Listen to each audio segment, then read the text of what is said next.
ค่ะกราบสวัสดีFCทั้งช่องของสงกรานต์นะคะมื้อนี้พสขอมาด่วนๆค่ะพี่น้องมาด่วนๆแต่ว่าพสขบ่ให้สัมภาษณ์เพิ่นให้ไปเว้าเอาพี่น้องเพิ่นบ่มีเวลาหลายนะคะพสขเพิ่นก็นั่งสมาธิเป็นประจำนะคะเพิ่นมามื้อวานนี้นะคะเพิ่นโทรมาค่ะมื้อนี้เพิ่นโทรมาเลยเอาก็ขอกดไลค์กดแชร์ให้กับพสขและช่องของสงกรานต์เหมือนเดิมค่ะเพื่อเป็นกำลังแรงใจนะคะพี่น้องให้กับพสขตัวเลขของเพิ่นบ่หลายหางค่ะเพราะว่าเป็นเลขนิมิตหรือว่าเป็นเลขนั่งสมาธินะคะพอกับเป็นจะเอื่นว่าสายมู่บอพี่น้องจะเป็นสายมู่ผู้หนึ่งนะคะในคือเพิ่นอยู่ในศีลนั่นแหละค่ะพี่น้องเพิ่นเขาพรรษาเพิ่นกะจะถือศีลนะคะเพิ่นกะจะบ่อยากเว้าหลายนะคะเพิ่นก็เลยอยากให้แอดมาเว้าเอาค่ะก็เลยทายทำเอาหน้าเจ้าของนี่แหละค่ะพี่น้องออกอย่าเฝ้าเปิดเฝ้าเบียร์เด้อค่ะอยู่ข้างนอกจะมีเพ่งนะคะก็เลยได้เข้ามาอัดอยู่ในหน้ารถนะคะมาด่วนๆคือสิท่านอยู่ดอกเนาะพี่น้องลงบ่ายสามกับท่านอยู่ดอกเนาะเพราะว่ามื้อแรงเลขจังสิออกเนาะก็มีเวลาได้หาซื้ออยู่มันเป็นเลขตำล่าวโดยตรงค่ะพี่น้องเป็นเลขตำล่าวโดยตรงนะคะเพราะว่าเพิ่นให้มื้อวานนี้เนาะพี่น้องเพิ่นให้มื้อวานนี้เพิ่นให้ไปทางขนมลาวเพิ่นให้16สิงหาคม69นั่นล่ะแต่ว่าเพิ่นเลยฝากเป็นตำลาวมานำแหมผู้ใดได้เบิ่งบ่ค่ะมื้อวานนี้มีผู้ใดเบิ่งบ่เพิ่นฝากขนมลาวหรือว่าตำลาวมาคือ05และก็11และก็44แม่พี่น้องก็อย่าผืออย่าพลาดเด้อค่ะเที่ยมาออกมื้อนี้นะคะนี่ค่ะเพิ่นฝากมาเนาะนี่แหมเพิ่นฝากมามื้อวานนี้ให้ไปตำลาวมันไปออกนี่ค่ะไปออกทางอุบลเนาะ11ตั้ง3ตัวไปทางอุบลเป็นเลขลางทางอุบลเด้อค่ะนี่ค่ะมื้อนี้เพิ่นก็เลย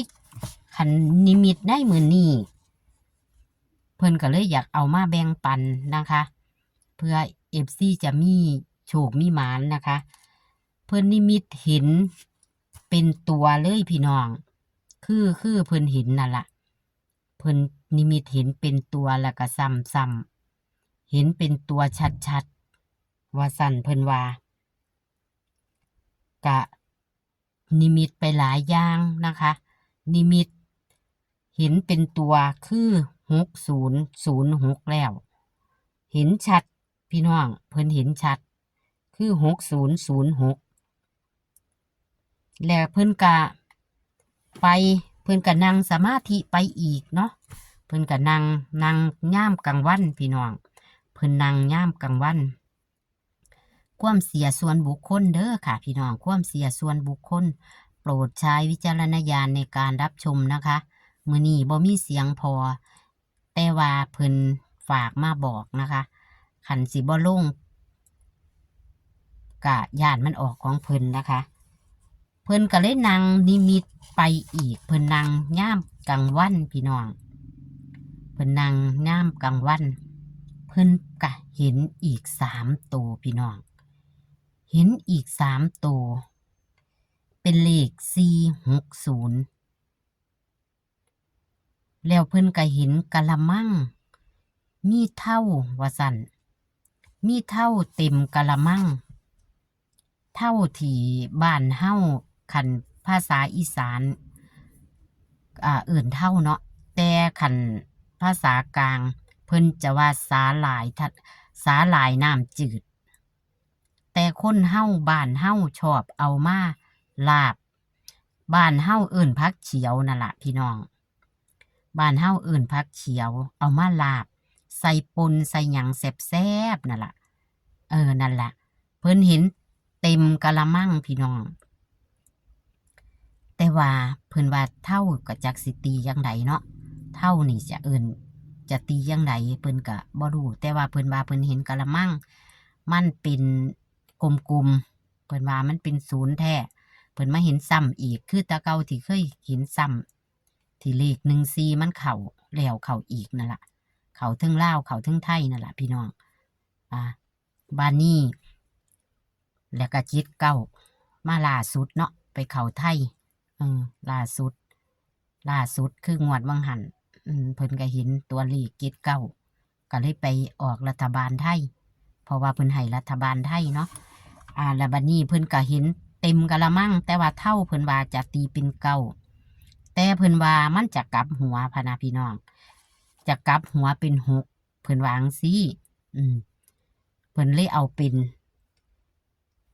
แล้วเพิ่นไปเห็น460นำนี่ล่ะเพิ่นเลยมั่นใจ60พี่น้องเพิ่นเลยให้เอาไว้460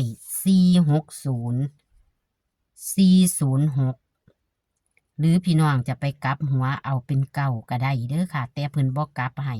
เพิ่นว่ามันจะบ่แม่นดอกเพิ่นว่ามันจะเป็น6นี่ล่ะเพราะว่าเพิ่นเห็น60งามคักเห็นชัดว่าซั่นแต่ว่าบัดนี้นั่งอีกพี่น้องเพิ่นนั่งอีกเพิ่นเห็นบัดนี้เพิ่นเห็นว่าเพิ่นได้ขับรถเพิ่นนั่งไปมันมี3นิมิตเนาะเพิ่นนั่งไปเพิ่นว่าเพิ่นได้ขับรถทั้งที่เพิ่นบ่เคยขับรถจักเที่ยขับรถไปเป็นรถคือยังว่ารถ6ล้อนี่ล่ะพี่น้องคันแอดจำว่าผิดเนาะเพิ่นว่ารถ6ล้อมันก็ไปเข้าที่60คือเก่าเพิ่นว่าก็เลยเป็นเพิ่นฝันเป็นแบบว่าซ้ำๆไปเลขตัวเก่าแหมพี่น้องเพิ่นเลยบ่ได้ตีหยังหลายแต่ว่าขับรถเพิ่นว่ามันจะลดดิบานนี่เพิ่นเลยให้เอากัน50ไว้เพิ่นให้กัน50อาจจะเป็นลดลงเพิ่นขับรถอาจจะลดเลยเป็น50เพิ่นเลยเอาเป็น50ลางไว้พี่น้องเพิ่นเลยเอาเป็น50ลางให้กันไว้ซะว่าซั่นให้กันไว้50เด้อย่าแม่ว่าซั่น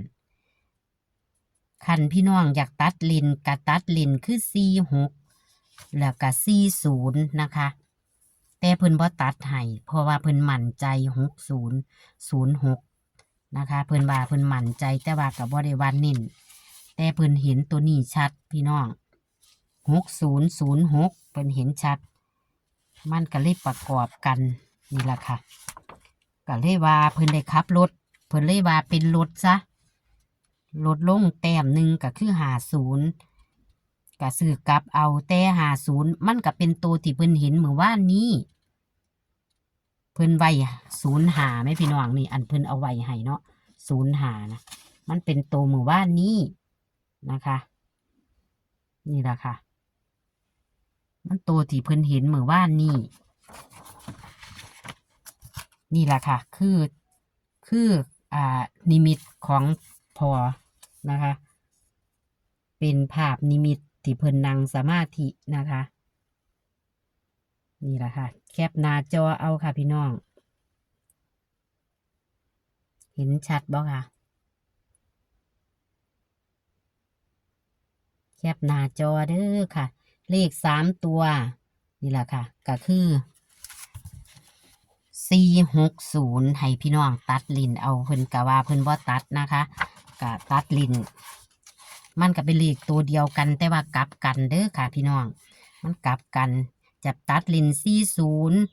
46หรือจะกลับหัวเป็น90แต่เพิ่นก็ว่าบ่กลับดอกแต่ว่าเฮาก็กลับไว้แหละเนาะมันก็เคยเป็นเนาะพี่น้องเนาะก็49จังสิก็ได้กลับหัวเด้อส่วน50เป็นลางเด้อค่ะพี่น้อง50เป็นลางเขียนไว้เลยว่าลางเด้อเพิ่นว่าแต่ว่าเฮาก็กันบุญไว้นำแน่นั่นล่ะอันใดก็บ่แน่บ่นอนเนาะพี่น้องอันใดก็บ่แน่บ่นอนมันไปได้ทุกอย่าง